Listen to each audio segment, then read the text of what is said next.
My topic for today is Christianity and Brahmanism, a Black Buddhist lecture by Anthony Elmore Sr.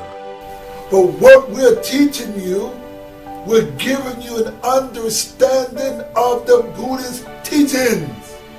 Now, in the Aryans, when they came into India, they organized a way for themselves to put themselves on top because they understood that they were in the minority. Now, from the standpoint of the Lotus Sutra, ladies and gentlemen, the Lotus Sutra explains there are 10 worlds, or there are 3,000 worlds in a momentary state of existence. So what the Aryan did was he used the world of anomality. That is, where one set dominates the other set. Now, the Aryan mindset was he knew that when he came into India and he married the black women in India, he set up a system for his children.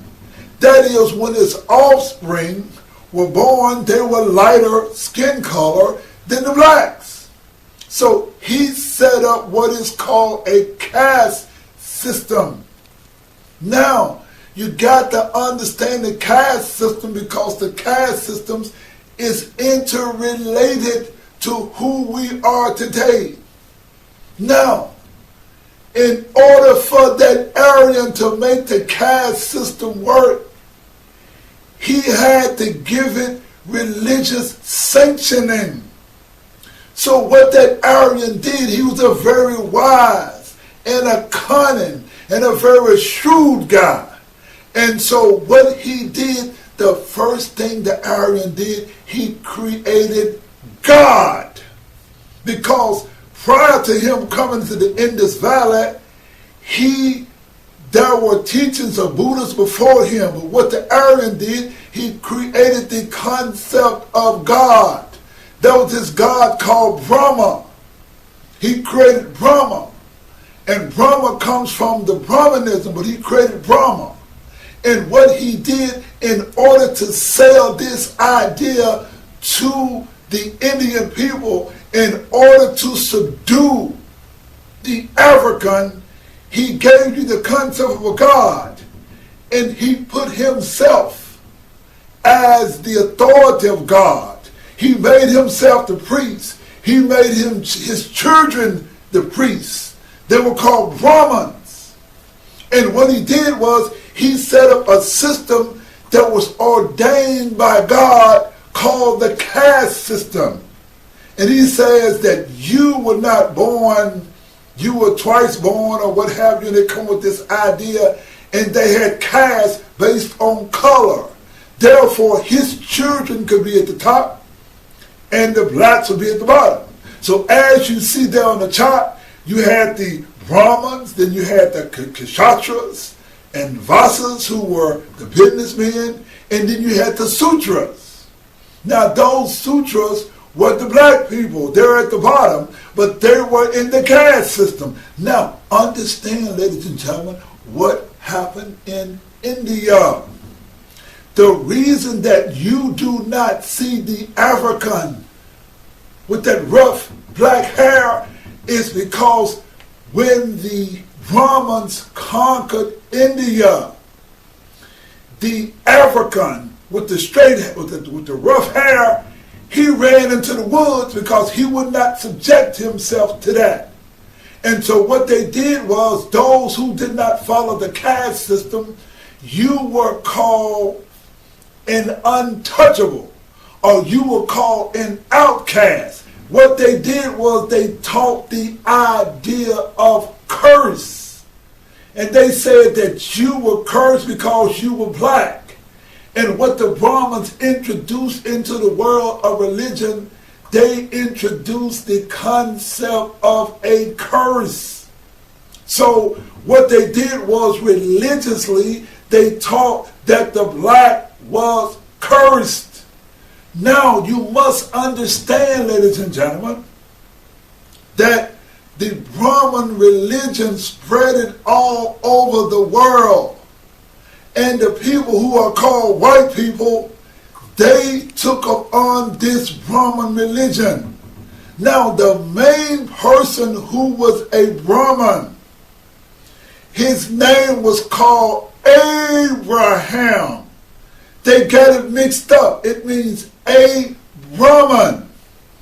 When you look at the teachings of Abraham, you will find that Abraham was simply a Brahman priest. And this idea of the Garden of Eden and the idea of God and this whole concept of God, of the Jewish religion, was actually a Brahman teachings, ladies and gentlemen. Now, what the Brahmins did was they put the curse of Ham. The same story of the curse of Ham is really the same story of Shashanka, who was cursed. So they used the idea of cursing someone. They cursed the black person. Now, what did this Brahman do? This Brahman, understand, ladies and gentlemen, that Abraham, that means a Brahman, came into Egypt with his teachings, and the world starts off, or the religion starts off with Abraham. Abraham was a Brahman. And because he was a Brahman who was inspired by God, they used this concept of God to enslave someone. The way that they enslaved the African or the black man in India was they come up with the concept of God, and they used the idea of God. They used the idea of religion, and they put a religion that sanctioned their racism, that sanctioned their caste system. The Brahmins were very clever. Now, when you come into the world, you come into the Aryans. One of the first Aryans that came into the world, they were called Iran. Iran called themselves Persians, but they are Iranians. And they're Persians. Now, Alexander the Great conquered the Persians. And Alexander tied in with a religion called Hellenism, which was a combination of Buddhism and the basic Greek philosophy. Now, we go back to the time of King Constantine, ladies and gentlemen. King Constantine was supported by a Brahman. The Brahman man's name was Paul. Paul created what is called the Christian religion. And one thing that Paul did was he did the same thing the Brahmins did to Buddhism. That in Buddhism, when the Buddha Shakyamuni was born, over the years what the Brahmins did, the Brahmins incorporated the Buddha into the Hindu pantheon. And when the Buddha got into the Hindu pantheon, then that made the Buddha subordinate to the god Brahma. And he was just an avatar as opposed to being something separate. Now, what happened in the Christian religion? The Christian religion, ladies and gentlemen, Paul was a Krishna. And he was supported by King Constantine. And King Constantine supported the Paulites, and he gave the Christian religions its sanctity. Now, Paul got into it with this guy by the name of Arius. He was a black guy who lived in Alexandria, Egypt. And Arius saying this thing of the making a God, the Father, the Son, and the Holy Ghost, it's a bunch of nonsense because you guys are making gods.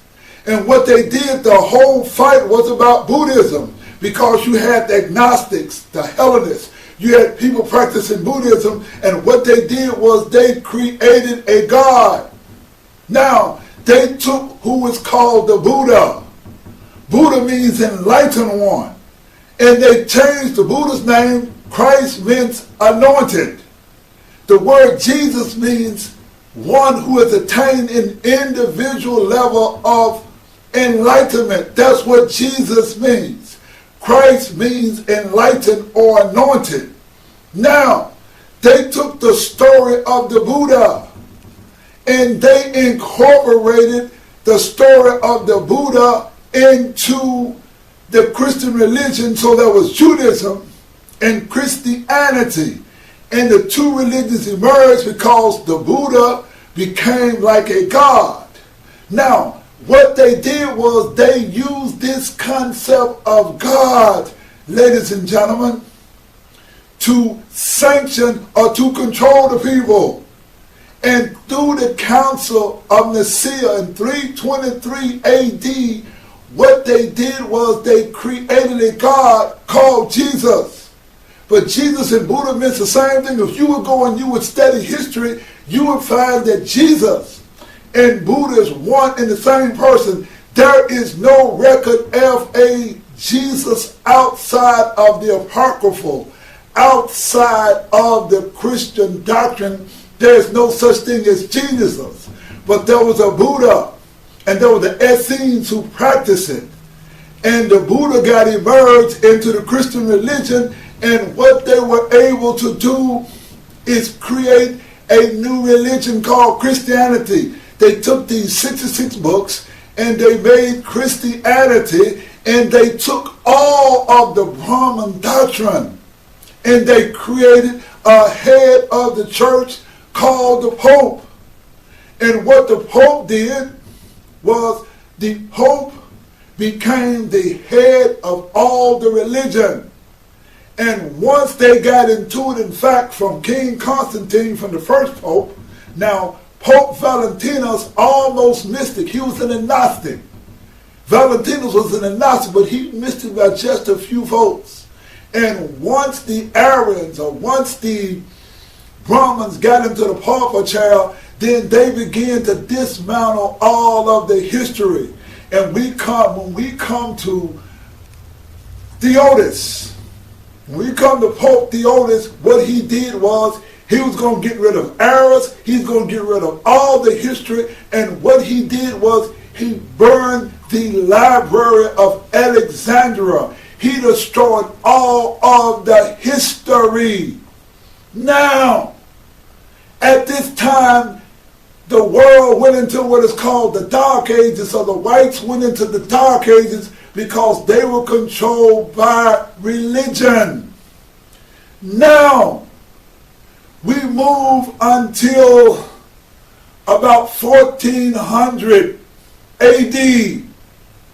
By 1400 AD, the Aryans had conquered, or the Brahmins had conquered all of the people of African descent. They got rid of all of the people of African descent. Now, about 700 AD, there was Al-Mamam.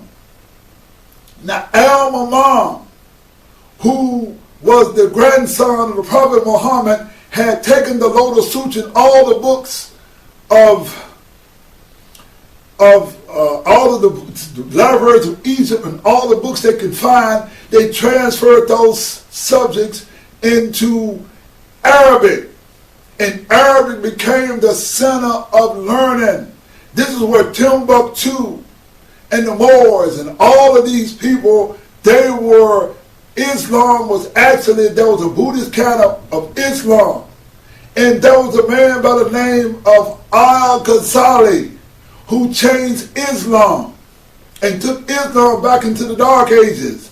Now we come into the 1400s, ladies and gentlemen, the start of the Atlantic slave trade.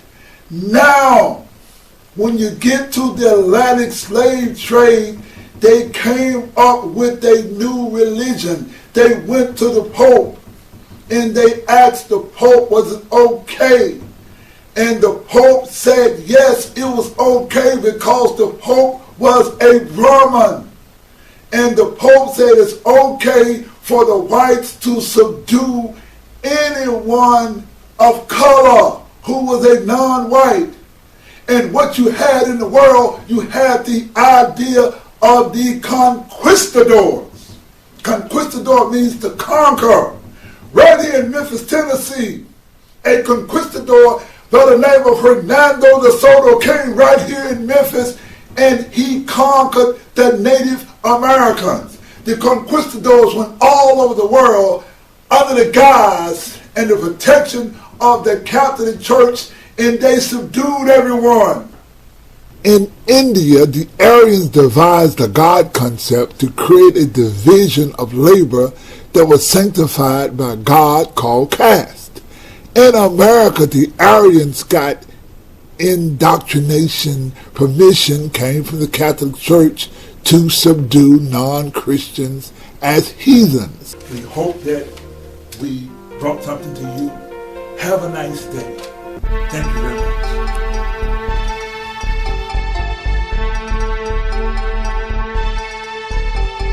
Knock your ringate go, it's the way to make your karma go. Knock your ringate go, it's the way to make your karma go. Knock your ringate go, it's the way to make your karma go. Knock your ringate go, it's the way to make your karma go. Knock your ringate go, it's the way to make your karma go. Knock your ringate go, it's the way to make your karma go. Knock your ringate go, it's the way to make your karma go. Knock your ringate go, it's the way. I found myself a brand new mission to help others make a big decision. We bring to you a spiritual religion. It's not the religion that you expect. It's all about the law, the cause and effect. Devotion to the middle of the call of teaching. We do a lot of wisdom preaching. No more life with any drama. We change the words and change our karma. We bring to you the new Buddha way. We bring to you the new way to pray. After long prayers, a lot of meditation, I bring to you the Buddhist conversation. We can change our human relations. We bring to you the culture integration. It's about peace and love and changing situations. This channel in Buddhism makes a lot of sense. It's about self-development and enlightenment. I made the decision to join the Buddha way. I joined the Buddhist set called Head and Faith. Buddhism is new to America and like a dream. What does the words of the China mean? Devotion to the middle of the call of teaching. Different learning from the Christian preaching. Buddhism religion makes